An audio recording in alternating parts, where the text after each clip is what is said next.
What's up, everyone? This is Miss Burkles. Hello, class. This is Mrs. Klein. We're in Lesson 7 on the decline of feudalism. Our question for this lesson is, how did events in Europe contribute to the decline of feudalism and the rise of democratic thought? Okay, just like the Roman Empire kind of falls apart, feudalism doesn't last. And so this is a lesson that's all about what leads to the end of feudalism.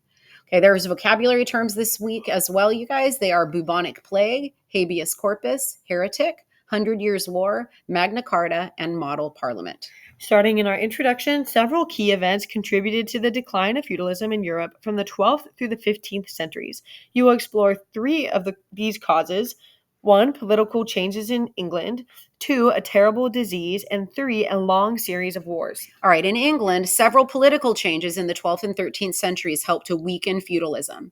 A famous document known as the Magna Carta or Great Charter dates from this time. In the 1300s, a terrible disease called the bubonic plague, or Black Death, swept across Asia and reached Europe in the late 1340s. All right, lastly, between 1337 and 1453, France and England fought a series of battles known as the 100 Years' War. How did such different events contribute to the decline of feudalism?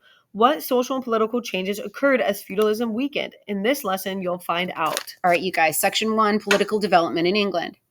Political development was rampant during the Middle Ages, and in one country, England, developments during the 12th and 13th centuries helped to weaken feudalism. The story begins with King Henry II, who reigned from 1154 to 1189. Henry made legal reform a central concern of his reign. Cases were then tried before a royal judge. In theory, people could no longer simply be jailed or executed for no legal reason, but had to go through a court trial as well.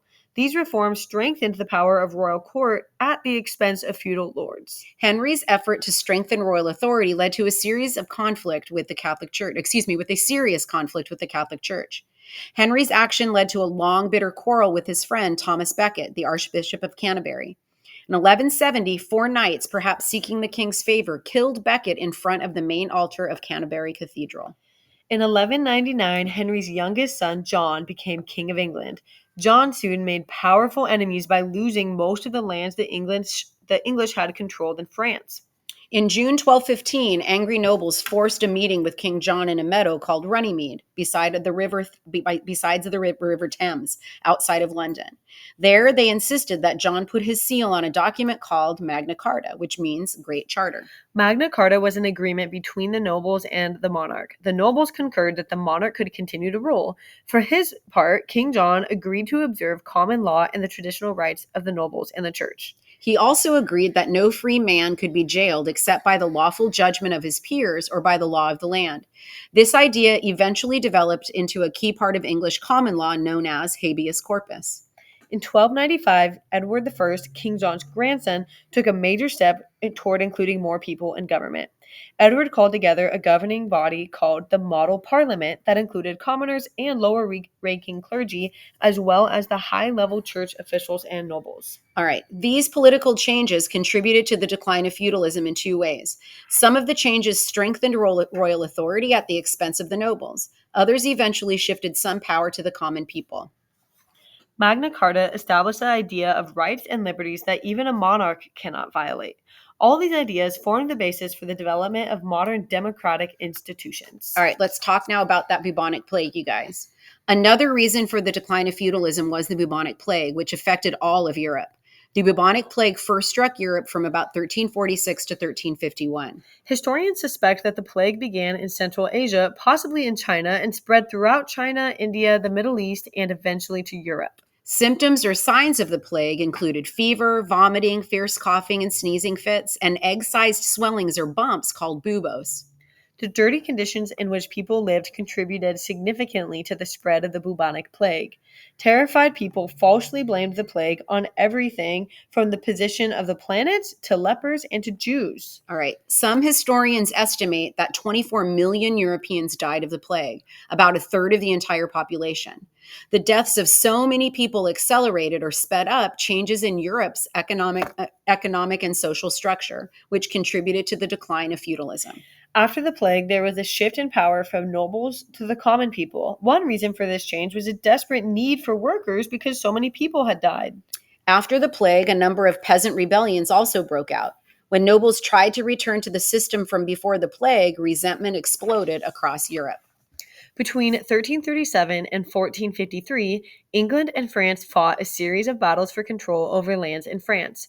Known as the Hundred Years' War, this long conflict contributed to the erosion of feudalism in England and in France. All right, English monarchs had long claimed lands in France. This was because earlier English kings had actually been feudal lords over the French fiefs.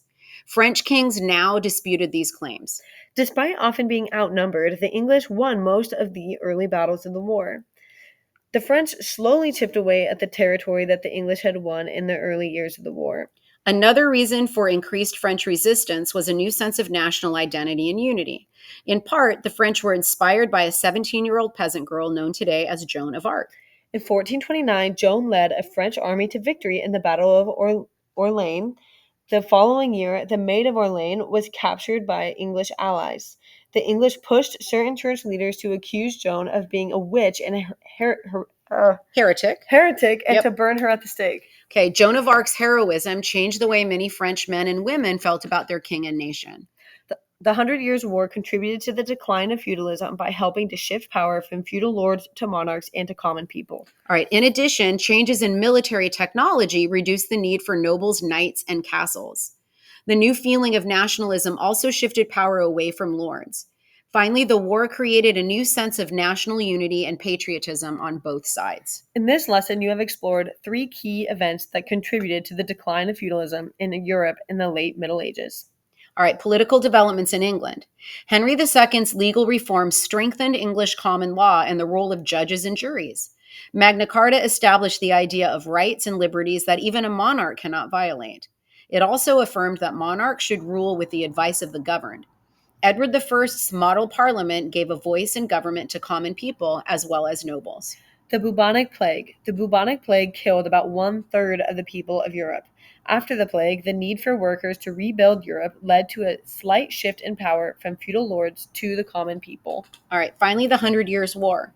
This series of battles between England and France caused a rise in national pride and identity in both countries. It strengthened the monarchs and began to reduce the importance of nobles and knights in the battlefield. All right, you guys, so that was lesson 7 on the decline of feudalism. Now you should be able to answer the question, how did events in Europe contribute to the decline of feudalism and the rise of democratic thought? All right, and finally, don't forget those vocab terms, you guys. We'll be having a vocabulary quiz. They are bubonic plague, habeas corpus, heretic, 100 Years' War, Magna Carta, and model parliament. Have a great week. You're the best.